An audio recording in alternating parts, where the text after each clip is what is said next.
സവാള ഗിരി സവാള ഗിരി ഗിരി. പത്മകുമാർ അറസ്റ്റിലാകുമ്പോൾ ചോദ്യങ്ങൾ നീളുന്നത് കടകംപള്ളിയിലേക്കാണ്.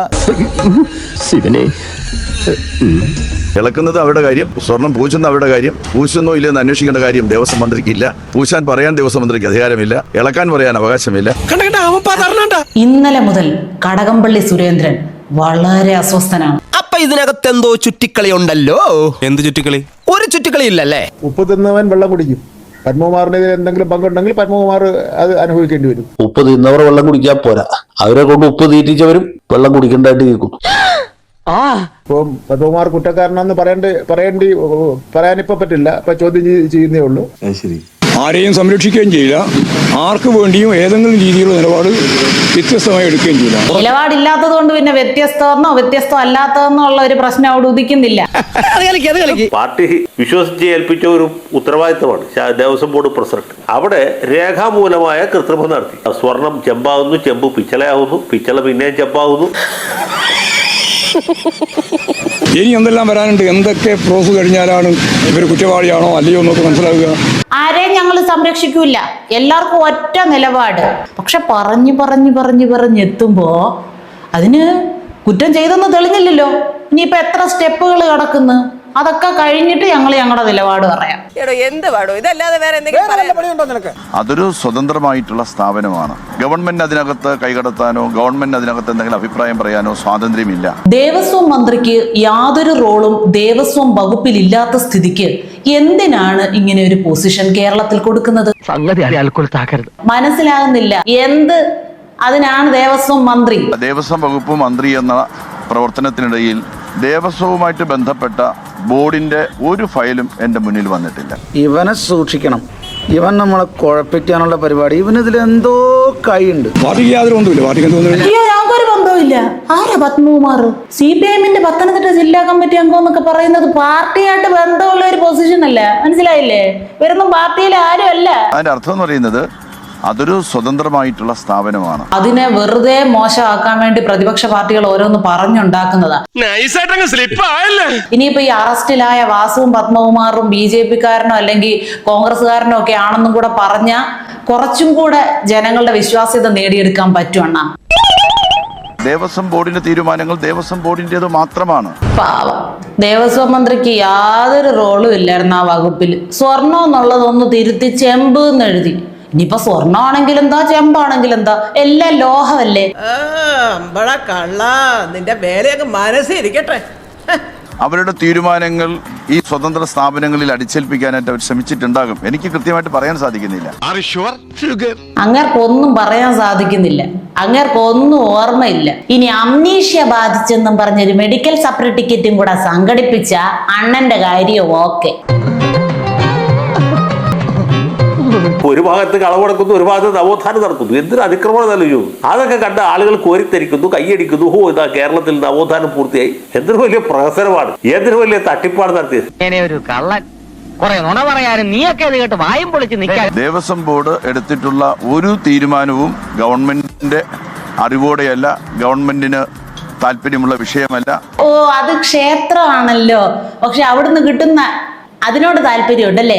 അയ്യപ്പനോട് താല്പര്യം ഇല്ലെന്ന് എല്ലാവരും അടിവേറും താങ്ങി നിൽക്കുന്ന കണ്ടപ്പോ മനസ്സിലായി.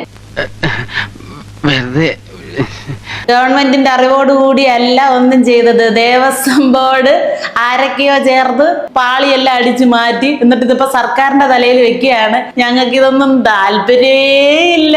എന്ത് ചെയ്യാം, എന്റെ സ്വഭാവമായി പോയി. അത് ഭക്തരും അതുപോലെ തന്നെ ദേവസ്വം ബോർഡുമായി ബന്ധപ്പെട്ട പ്രശ്നങ്ങൾ മാത്രമാണ്. പ്രഥമ ദൃഷ്ട്യാ തന്നെ അഴിമതിയാണ്, അല്ലെങ്കിൽ കൃത്രിമമാണ്, മോഷണമാണ്, കൊള്ളയാണ് എന്ന് ബോധ്യമായിട്ട് ഈ സഖാവിനെ അറസ്റ്റ് ചെയ്തു.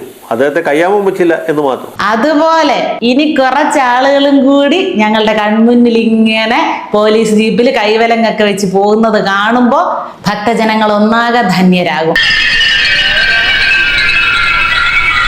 ഇനി പോലീസ് കേസിൽ പത്മകുമാർ ഒഴിച്ച് വേറെ ആളുകൾ പ്രതിയാക്കുമെന്ന് ചോദിച്ചാൽ അത് ബുദ്ധിമുട്ടാണ്. കാരണം എന്ന് വെച്ചാൽ ഒന്നാമത് വലിയ നേതൃത്വത്തിലേക്ക് പോകാൻ പറ്റിയില്ല. പത്മകുമാറിനെ സംബന്ധിച്ചിടത്തോളം രേഖാപരമായ തെളിവുണ്ട് അദ്ദേഹം നടത്തിയ കൃത്രിമങ്ങൾക്ക്. എന്റെ കഷ്ടകാലം എന്നല്ലാതെ എന്ത് പറയാം. അദ്ദേഹത്തെ പ്രതിയാക്കാൻ സാധിക്കും. നേരെ മറിച്ച് ഇതിന് പുറത്തുള്ള ഒരാളെ പ്രതിയാക്കണമെങ്കിൽ അത്ര എളുപ്പമല്ല. അതിന് തെളിവുണ്ടേ. വെറുതെ നമുക്കറിയാം ഇന്ത്യൻ ആളുകൾക്കായിരിക്കും ഇത് ചെയ്തതെന്നുള്ളെങ്കിൽ പോലും. ആ വാസുവിനെ കൈവലങ്ങൊക്കെ അണിയിച്ചുകൊണ്ട് പോയത് കണ്ടപ്പോ എന്തൊരു സമാധാനവും തൃപ്തിയായിരുന്നു എന്നറിയാവോ. അപ്പൊ പത്മകുമാറിനെ അറസ്റ്റ് ചെയ്ത് 10 ദിവസമായതിനു ശേഷവും അദ്ദേഹത്തിന്റെ പേരിൽ പാർട്ടി പ്രഥമ ദൃഷ്ട്യാ പോലും ഒരു കുറ്റം കാണുകയോ അല്ലെ അദ്ദേഹത്തെ അച്ചടക്ക നടപടിക്ക് വിധേയമായിട്ട് പാർട്ടിയിൽ നിന്ന് സസ്പെൻഡ് ചെയ്യുകയോ അല്ലെങ്കിൽ മേൽ നടപടിക്ക് കമ്മിറ്റി രൂപീകരിക്കുക ഒന്നും ചെയ്യുന്നില്ല. അദ്ദേഹം ഇപ്പോഴും ജില്ലാ കമ്മിറ്റി മെമ്പറായിട്ട് ജയിലിൽ കിടക്കും. ഒരു പ്രസിഡന്റ് വിചാരിച്ചാലൊന്നും ശബരിമലയിൽ നിന്ന് സ്വർണ്ണം ഒന്നും അടിച്ചു മാറ്റാൻ ഒക്കത്തില്ല എന്നുള്ളത് എല്ലാവർക്കും നാട്ടുകാർക്കും അറിയാവുന്ന കാര്യമാണ്. അത് വളരെ കൗതുകരമല്ല. അപ്പൊ അത് വിരൽ ചൂടുന്നത് എവിടേക്കാണ്? ഈ വലിയ സ്വർണ്ണ കൊള്ള നടത്തിയത് പാർട്ടിയുടെ അറിവോട്ടാണ്, പാർട്ടിയുടെ താല്പര്യപ്രകാരമാണ്. ഇതിൽ ആർക്കൊക്കെയാണ് ലാഭം ഉണ്ടായത്, അല്ലെങ്കിൽ പാർട്ടി ഫണ്ടിലേക്ക് എത്ര കിട്ടി എന്നുള്ള ചോദ്യത്തിന് മാത്രമേ ഇതിപ്പോൾ ഉത്തരം കണ്ടെത്തേണ്ടതായിട്ടുള്ളൂ. എന്റെ മാനം കെടുത്താൻ വേണ്ടി കച്ച കെട്ടി ഇറങ്ങിയിരിക്കുക ഇയാൾ. അത് ഭക്തരും അതുപോലെ തന്നെ ദേവസ്വം ബോർഡുമായി ബന്ധപ്പെട്ട പ്രശ്നങ്ങൾ മാത്രമാണ്. ഇവിടുന്ന് കിട്ടുന്ന വരുമാനം എവിടോട്ടാ കൊണ്ടുപോകുന്നേ? ഈ ഭക്തരുടെയൊക്കെ വീടുകളിലോട്ട് വീതിച്ചു കൊടുക്കുവാണോ അതോ ദേവസ്വം ബോർഡ് മൊത്തം അങ്ങെടുത്ത് ചെലവാക്കുകയാണോ? അവരെല്ലാരും കൂടെ തിന്നു തീർക്കുവാണോ? സർക്കാരിന് ഇതിലൊന്നും യാതൊരു റോളും ഇല്ലേ? ഓവറായ എന്തോ എനിക്ക് വട്ടാണെന്ന് വിചാരിച്ചോളൂ. ആഗോള അയ്യപ്പ സംഗമം നടത്തിയത് എവിടാ? മന്ത്രിമാരുടെ വീടുകളിലായിരുന്നോ മാറി മാറി? അത് എന്തിനാ ആഗോള അയ്യപ്പ സംഗമം നടത്തിയത്? എന്തൊക്കെയോ പറഞ്ഞ് തള്ളുന്ന കേട്ടായിരുന്നല്ലോ. ഇന്റർനാഷണൽ ലെവലിൽ എത്തിക്കും, ഇന്റർനാഷണൽ പിൽഗ്രിം ടൂറിസ്റ്റ് സെന്റർ. അങ്ങനെ പറഞ്ഞു, പക്ഷെ ഞാൻ മറന്നുപോയി. അത് ദേവസ്വം ബോർഡിന്റെ പരിപാടിയായിരുന്നോ? അതിലൊന്നും സർക്കാരിന് ഇപ്പൊ യാതൊരു പങ്കുമില്ല അല്ലേ?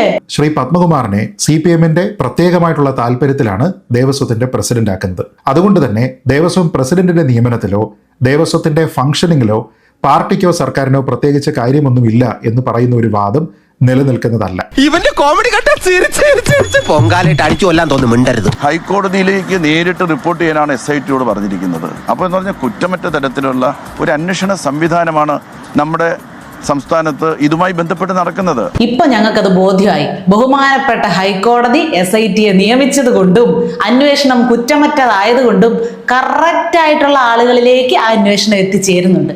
ആ കാര്യത്തിൽ ഞങ്ങൾക്ക് ഒരു സംശയമില്ലെന്നാ. അല്ല, അത് അന്വേഷണം കഴിഞ്ഞാലല്ലേ. അന്വേഷണം നടക്കട്ടെ. അന്വേഷണത്തിന് മുമ്പ് എന്തിനാണ് നമ്മൾ വിധി എഴുതാൻ പോകുന്നത്? അന്വേഷണം നടന്ന് അതുമായി ബന്ധപ്പെട്ട റിപ്പോർട്ടുകൾ വരട്ടെ, അതിനുശേഷം നമുക്ക് കാര്യങ്ങൾ ആലോചിക്കാം. മടിയിൽ കനമില്ല, എന്റെ മുന്നിൽ ഇരിപ്പുണ്ട്.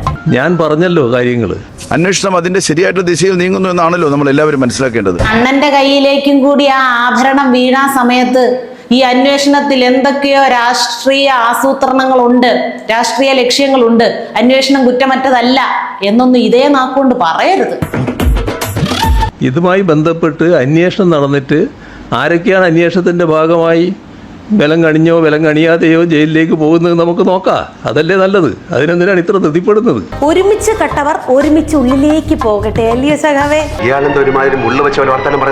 മാപ്പ് പറയാത്തത് കൊണ്ട് തന്നെ ഞാൻ സിവിൽ കേസ് ഫയൽ ചെയ്തു എന്നാ പറഞ്ഞത്. ഞാനത് നിങ്ങളോട് പറയാൻ നിന്നില്ല എന്നുള്ളത് മാത്രമേ ഉള്ളൂ. എല്ലാ മാധ്യമങ്ങൾ വിളിച്ച് പറയേണ്ട കാര്യമൊന്നുമില്ല.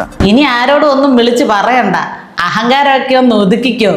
നാട്ടുകാരോട് അണ്ണന്റെ നാക്കുകൊണ്ട് വിളിച്ചു പറയാതെ തന്നെ കാര്യങ്ങളെല്ലാം ഇപ്പൊ ഞങ്ങൾ അറിയുന്നുണ്ട്. സംസ്ഥാന ഗവൺമെന്റിനെ സംബന്ധിച്ച്, അന്നത്തെ ഗവൺമെന്റിനെ സംബന്ധിച്ച് ഇന്നത്തെ ഗവൺമെന്റിനെ സംബന്ധിച്ചും ഗവൺമെന്റിന്റെ കൈകൾ ശുദ്ധമാണ്. യാതൊരു തരത്തിലുള്ള സംശയമില്ല. അത് ആരുടെ മുഖത്ത് നോക്കിയും പറയും. എന്റെ തല പൊക്കോട്ടെ, പക്ഷെ സത്യം വിട്ടുള്ളൊരു കളിയില്ല. അത് ഞാൻ പഠിച്ചിട്ടില്ല. ഞങ്ങൾ കുറെ കേട്ടിട്ടുണ്ട്. നിയമസഭ തൊട്ട് കേൾക്കാൻ തുടങ്ങിയതാണ്. ഈ കൈകൾ ശുദ്ധമാണ്. 5-6 ദിവസം മുമ്പ് വാസു അറസ്റ്റിലാകുന്നതിന് മുമ്പ് അങ്ങേരും പറഞ്ഞായിരുന്നു ശുദ്ധമാണെന്ന്. പത്മകുമാറും പറഞ്ഞായിരുന്നു ശുദ്ധമാണെന്ന്. ഈ ശുദ്ധന്മാരെ എല്ലാരെയും കൂടെ കൊണ്ടിടാനുള്ള സ്ഥലം ജയിലിലുണ്ടോന്നോ ഇപ്പം? ഒരു ഫയലും ഒരു കാര്യവും ദേവസ്വം മന്ത്രി എന്നുള്ള നിലയിൽ നമ്മുടെ മുന്നിൽ വരുന്നില്ല. ഇളക്കുന്നത് അവരുടെ കാര്യം, സ്വർണം പൂശുന്ന അവരുടെ കാര്യം, സ്വർണം കൊണ്ട് കൊടുക്കുന്നത് ഭക്തരുടെ കാര്യം, സ്വർണം പൂശുന്നത് ക്ഷേത്രത്തിന്റെ കാര്യം, അത് അടിച്ചു മാറ്റുന്നത് നമ്മുടെ കാര്യം എന്ന് വെച്ചാൽ അതിന്റെ അഹംഭാവം അവനില്ലട്ടാ. പൂശുന്നോ ഇല്ലെന്ന് അന്വേഷിക്കേണ്ട കാര്യം ദേവസ്വം മന്ത്രിക്ക് ഇല്ല. പൂശാൻ പറയാൻ ദേവസ്വം മന്ത്രിക്ക് അധികാരമില്ല. നല്ലവനായ ഉണ്ണി ആരും സംശയിക്കരുതേ. വിഷമം കയറി അണ്ണൻ ആത്മാഹൂതി ചെയ്ത് കളയും. സീരിയസ് ആയിട്ട് വല്ലതും പറയുമ്പോ ആക്കരുത്. ഇളക്കാൻ പറയാൻ അവകാശമില്ല. നമ്മൾ ശബരിമലയുടെ ഉത്സവം നടക്കുന്ന സമയത്ത് ഇപ്പൊ തുടങ്ങിയല്ലോ ശബരിമല സീസൺ. ശബരിമലയിൽ ഉത്സവം നല്ല ഗംഭീരമായിട്ട് നടത്തുക എന്നുള്ള ഒറ്റ ചുമതലയെ ദേവസ്വം മന്ത്രിക്കുള്ളു കേട്ടോ. അപ്പൊ ഇതായിരുന്നല്ലേ അണ്ണന്റെ ഉത്തരവാദിത്വം? ഞാൻ ഇതുവരെ പറഞ്ഞില്ലെന്നേ ഉള്ളൂ. എന്തിനാ ഞാൻ എന്നെ തന്നെ വെറുതെ ഇങ്ങനെ പൊക്കി പറയണേ? നിങ്ങളൊന്നും വിശ്വാസികളല്ലല്ലോ. നിങ്ങൾ എന്ന് കൊടകയറും താങ്ങി നിൽക്കുകയല്ലേ ഉള്ളൂ. അപ്പം വിശ്വാസികളെ ഏൽപ്പിച്ചാൽ അവരതിനേക്കാൾ ഗംഭീരമായിട്ട് ഉത്സവമൊക്കെ നടത്തും. പിന്നെ ആഭ്യന്തര വകുപ്പുണ്ടല്ലോ, പോലീസുകാരും കൂടെ ചേർന്ന് അവരത് നടത്തിക്കോളും. അതിനിങ്ങനെ മുടിപ്പിക്കാൻ വേണ്ടി ഒരു പ്രത്യേക വകുപ്പ് എന്തിനാ? ഇതിന്റെ രാഷ്ട്രീയവും ധാർമ്മികമായ ഉത്തരവാദിത്തത്തിൽ നിന്ന് CPM ഒഴിഞ്ഞു മാറാൻ പറ്റുകയില്ല. കടകംപള്ളി സുരേന്ദ്രൻ ഒഴിഞ്ഞു മാറാൻ പറ്റുകയില്ല. പിണറായി വിജയൻ ഒഴിഞ്ഞു മാറാൻ പറ്റുകയില്ല.